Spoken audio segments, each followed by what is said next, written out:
Hello, my name is Darrell, And my name is Greg.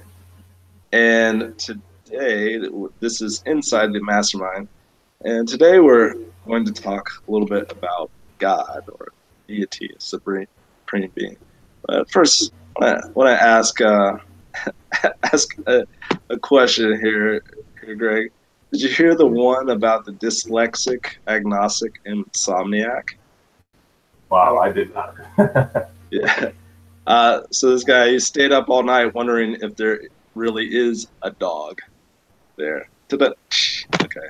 All right. So that's a, a little super corny there, as you could expect from me here. But yeah, that's I guess what we want to talk about today is just kind of, is there a God? Do you believe in God? What's your spirituality path and whatnot? And I don't know. For me, I believe that there is something out there. There's some higher powers, greater creator, that type of thing. I don't know. What's your opinion on the whole thing? Right. Yeah, I definitely believe in God. Just for me in my life and my experiences and things that I've went through, I just know there is like to the presence out there that's higher than us that we can't fully comprehend as humans. And I don't think you're going to find it in some blue and red potion that gets conjured up in some scientific lab. Definitely not. But yeah, I do believe there's a God just from my experiences and just from other people and near death experiences and think it just it depends on the person and your mind. I think you have to be open to a lot of things for it to be accepted into you. And God is one of those, even like personal healing. So yeah, I do. I believe in God. Yeah, absolutely. And I think it's this will probably be a pretty short conversation because we're both believers there, but there's so many different variations of the belief system and whatnot.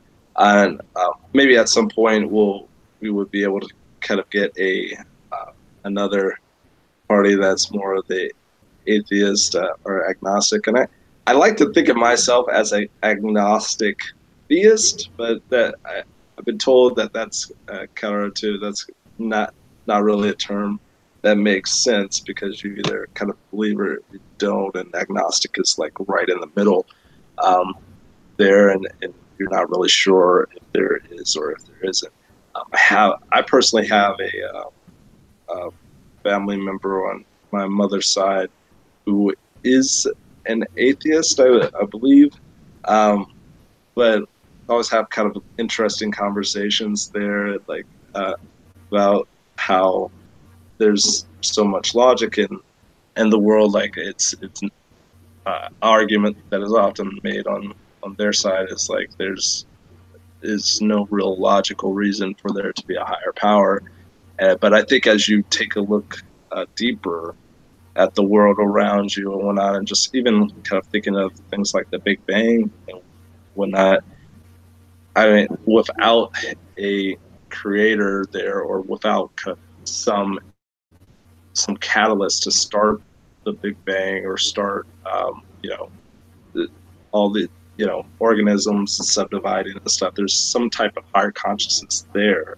I think that is kind of proof of a higher power there. I don't think that just where there was nothingness and then suddenly something happened without there being some higher power, some higher consciousness that kind of started us there. But what's your thoughts on it, Greg? Like, how did you kind of come, or how have you come to your current worldview? Oh yeah, I definitely agree with you. Just like you were saying about the universe and just when you look at planets and how they revolve around the sun and everything just so mathematically precise.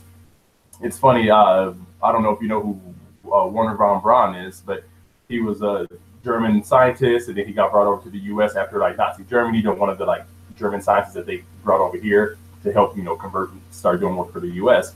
But it's funny. He obviously was a scientist. Generally a lot of scientists they don't believe in God because they have to have proof.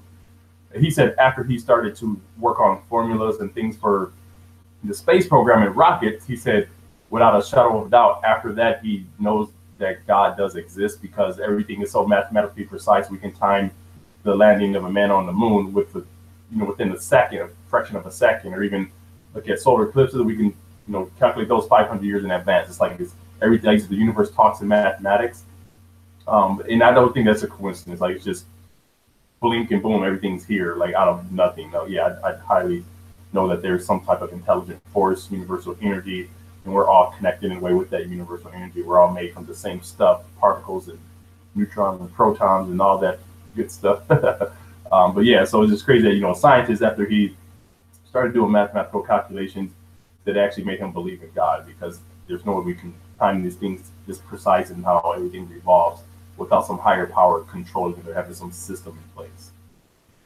Right, and I totally agree. I think kind of where the problem comes for atheists a lot of times, I think, is that, and this is just my opinion, obviously, not both of ours, great, you can share yours, but I think part of the problem is that organized religion sometimes just sometimes has kind of very narrow views on certain things, and those views kind of scattered. Just thinking about the Abrahamic beliefs, for example, there's Christianity, obviously, but Christianity was kind of an outshoot of Judaism, and also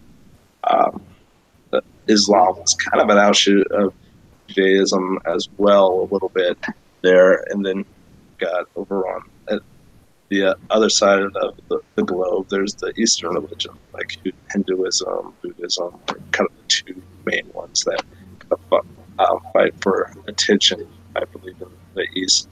And you have all these different religions that kind of splinter out from even within Christianity. You've got Catholicism, and then you've got Protestantism there, and then Protestantism. There's like several subgenres of being a Protestant and whatnot. And I think for some people, that kind of consider themselves atheists or agnostic, and just like, well, how can all these people kind of have all these little difference in beliefs and stuff like that? And I don't really have a good answer for that, other than that 90% of the population believes in God. They all kind of see manifestations in different ways and forms, and whatnot. And I think an argument for atheists there is that a lot of times those different belief systems kind of butt heads with each other, and that causes a lot of the conflict in the world. I don't know if you believe that's true at all, Greg, or what your opinion on this? Yeah, like me personally, I don't consider myself a religion, but again, I do believe in God, and I read the Bible. And for me, that's good enough. Like, I barely even go to, I don't even go to church like regularly, to be honest. Like, only like sometimes I get invited by a friend or something, I might go, but I just don't feel like that's needed for me to have my true spirituality and actually be one with God. I also believe too, when it comes to religions, I'm a big nerd. Like, I love space and like comics and anime. So for me, it reminds me of like Dragon Ball Z. So I don't know if you're familiar with that, to where, so again, the part for me when it comes to religion is, so if you're a fan of Dragon Ball Z, you know what I'm talking about. If not, go ahead and watch a YouTube clip of Dragon Ball. But what happens on the show is there are 7 Dragon Balls that you have to bring together to unite. And then once you unite them, you can, the Shenlong comes, which is the dragon that can grant your wish. Then once it's done, the Dragon Balls go up and they scatter throughout the world. To me, I feel like that's how religion is, to where maybe before in the past, 1,000 years ago, there was maybe one solid belief that everybody believed the same thing, but pieces of it got scattered throughout the world. And it's our job to actually put those together, not to fight and kill each other, but hey, I believe in this, you believe in that. And that's bringing it together, and just combine all of the religions so we can all have that universal belief that we know is right. So that's just what I believe. Just like how, again, in the Bible, whether you believe it or not, it doesn't matter. But like the Tower of Babel, where those people were trying to build, again, you're way more knowledgeable on this, with all the, I don't know, like every religion you name, I have never even heard of these, like the subcategories and all the isms, and I don't even know what you're talking about. But like, they were building the Tower of Babel, and then, supposedly God got mad and then struck it down. And after that, that's when language became, everyone had different languages. So now we couldn't communicate with each other. And that caused like problems to where now we have to like learn each other's languages and take time to do that before we all speak the same language.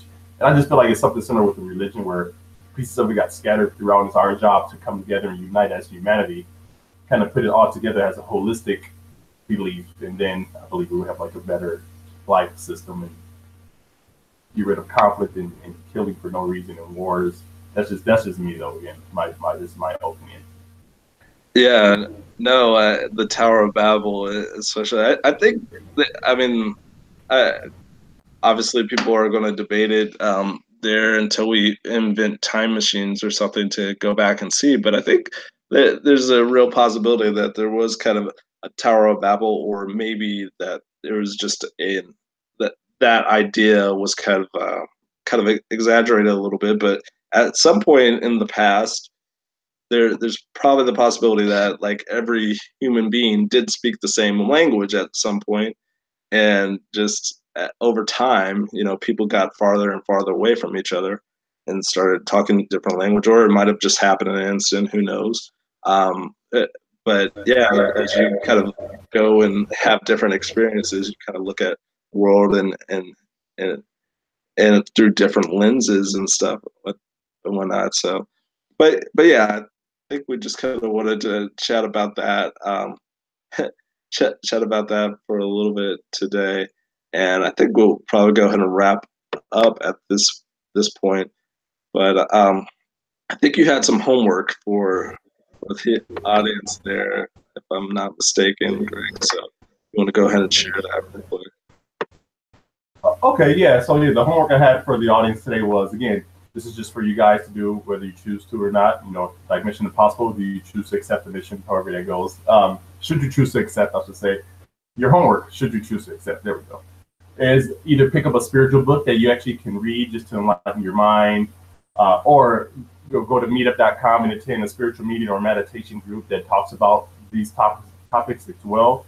Just to get yourself holistically rounded, because again, the purpose of us doing this mastermind is kind of help you guys come together mentally, physically, spiritually, financially, and socially. So just one of the areas that we want to actually help you guys balance out. So that's my homework for the audience.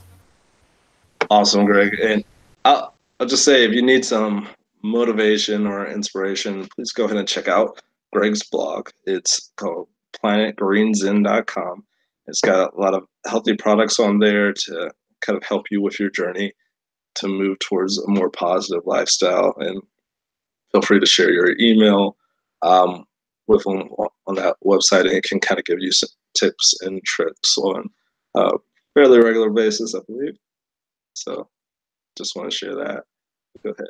And and provide, again, if you are looking for a mastermind group to join yourself, or for someone to help keep you accountable to your tasks and dreams and goals and blueprint, go ahead and check out Darrell's link in the description below. He's taking applications now for possible mastermind attendees or mastermind co-hosts, I should say. So just go ahead and check out the description. It's a little bit long for me to say as far as exactly, but yeah, you can click on the description.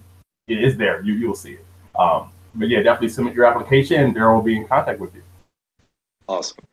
All right, and I think you also had a quote that you want to share, or I can share the quote if you like. It's up to you, Greg. I'll go ahead and say it since that is right here. So yeah, the quote of today is, create a life that feels good on the inside, not just one that looks good on the outside. I'm not sure who said that quote, but it's been going around for a while. Many different people have had their various versions of saying that. But again, create a life that feels good in here and not just look good. Because with that, just really quickly, I believe, again, we're all taught to just live lives that, may look good, smell good, and taste good, but in the inside, we're broke. That's the saying that I've heard before, where, like, I think E.T., the one motivational speaker, he said, okay, let me follow you home and see how you really live. So that's a powerful quote. We may look good on the outside, go hang out with our friends. People think we're very successful and happy, but follow us home, it's a different story. Nice. Very, very interesting quote there. I appreciate it. And if you enjoyed what you saw here, please go ahead and follow us and kind of share this out with other friends and family. If you do not like it or you have some feedback, go ahead and let us know. Get in contact with us directly. Till next time, have a great day.